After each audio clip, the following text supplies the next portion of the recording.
And now, let's turn the light on local. Part of our mission as a media center is to welcome members of the community into our studios to record their own show or podcast about subjects that matter to them. The resulting content reflects the diversity of thought and opinion in our neighbors and neighborhoods, but not necessarily the views of the local scene staff, board, or director.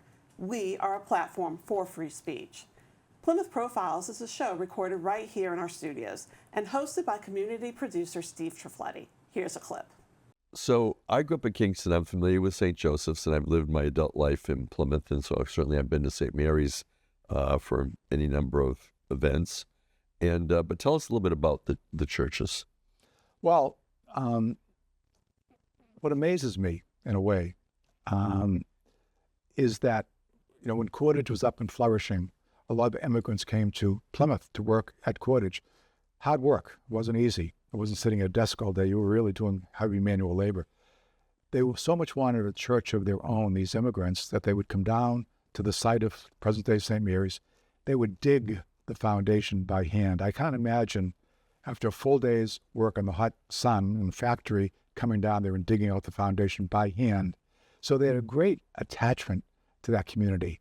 Of course, they'd always say, too, North Plymouth was like, you never had to go anyplace else because everything was there. Sure. You know, you had a movie theater, you had supermarkets, everything. And you get the old North Plymouth people together. You can't stop them from talking. I mean, they just go on and on. You know, so-and-so lived here. It's great memories that they have of that, but it was kind of a world unto itself.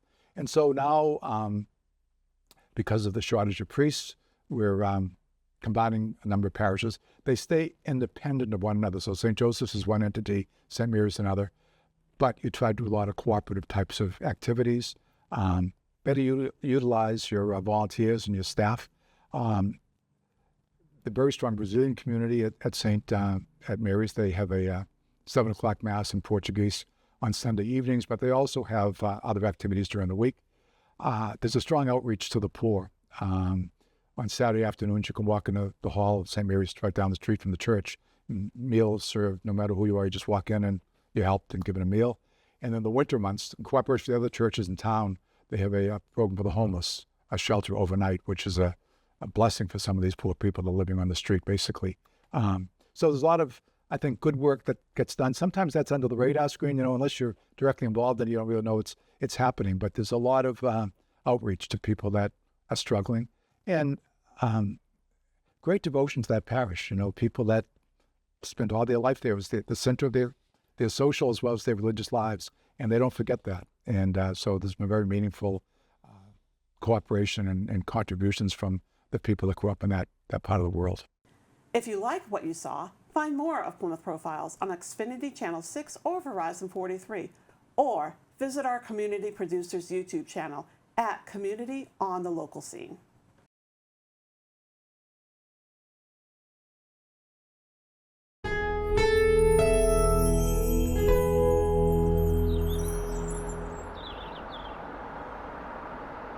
We are so glad you stopped by. If you would like to support community in action through media, please consider donating to the local scene. The QR code here will take you where you need to go. Thanks, friend.